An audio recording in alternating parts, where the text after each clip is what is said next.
Apakah iya kalau misalkan sampai kredit skor Slik OJK kita itu buruk gara-gara kita gagal bayar di pinjol, itu tuh bisa membuat kita jadi susah dapat kerjaan? Mari kita bahas pada video kali ini. Kalian pada penasaran gak sih? Apakah betul kredit skor Slik OJK itu kalau sampai kita memiliki catatan buruk, itu bisa mempengaruhi pada saat kita mencari kerjaan?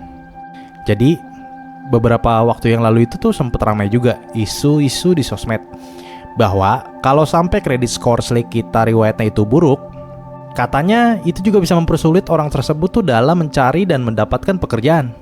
Apakah betul seperti itu? Jawabannya ya tergantung perusahaannya di bidang apa. Kalau di bidang perbankan mungkin mereka juga mungkin memiliki hak akses untuk melakukan pengecekan tersebut. Dan kalau untuk perusahaan di bidang lain, ya ngapain juga gitu. Itu kan udah masuk ranah privasi ya. Jadi kemungkinan besarnya itu ngapain juga dicek.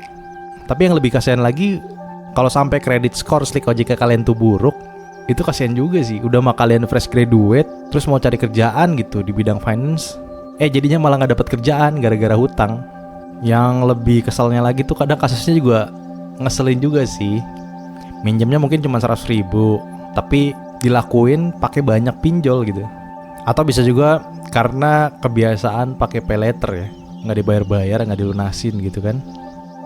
Alasan yang paling masuk akal nih kalau sampai perusahaan itu malas menerima pekerja tersebut, yaitu karena kantornya mungkin takut kali ya ditelepon-telepon dan diteror gitu. Karena kan biasanya kan di aplikasi pinjaman tuh ada nomor kontak darurat ya. Ya tapi kalaupun sampai seperti itu juga, kalaupun sampai nih HRD-nya nanya, ya setidaknya jawab sejujurnya aja. Kalian bisa memberikan jawaban sejujurnya. Misalkan ya mungkin karena keadaan, karena habis kejadian kemarin tuh COVID, jadinya terpaksa karena keadaan yang urgent dan kepepet. Kalian bisa alasan seperti itu.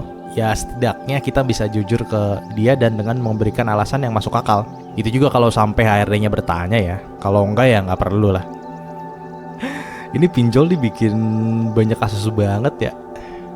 Banyak banget permasalahan yang terjadi gara-gara sistem pinjol kayak gini.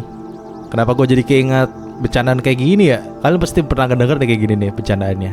Agar silaturahmi gak putus, ada kali 100. Ya ampun, itu kayaknya itu sih kayaknya bukan bercandaan sih. Kayak itu emang asal mulanya dari orang yang mau gali lubang tutup lubang gitu. Dia minjem dari temen-temennya. Dan ada juga kasus seperti ini sih. Ada juga orang-orang yang bukan karena gak mampu bayar, tapi malah seperti disengajain galbay aja gitu. Kan konyol. Hutang itu tetap hutang. Hal yang paling terburuk ya itu tadi, Slik OJK.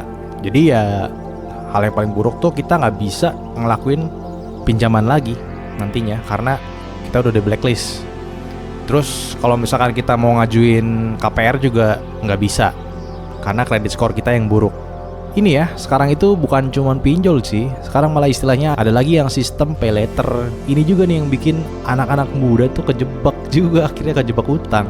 Jadinya konsumtif tapi nggak pikir panjang, apalagi dasar mah udah nggak punya kerjaan gitu kan, malah milih ngutang pakai pay letter. Terus dia ngebohong mungkinnya pas lagi pendaftarannya itu penghasilannya berapa per bulan, makanya limitnya tuh bisa gede. Aduh itu sih bahaya banget sih kalau kayak gitu kalian. Ya semestinya sih sistem kayak gini tuh persyaratannya harus diperketat lagi ya.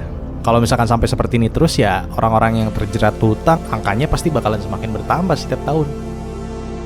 Oke, pesan terakhir sih buat kalian, bijak-bijaklah dalam melakukan pinjaman. Kalian tuh lebih baik jangan berhutang konsumtif, karena itu tuh nggak bisa menghasilkan uang lagi.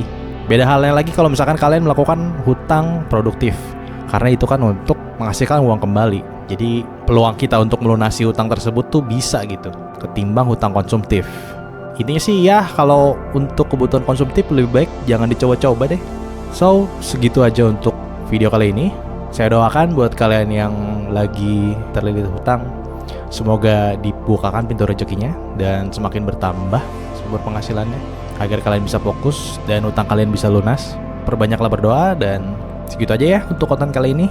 Terima kasih buat kalian yang sudah menyaksikan sampai akhir dan sampai bertemu lagi di video berikutnya.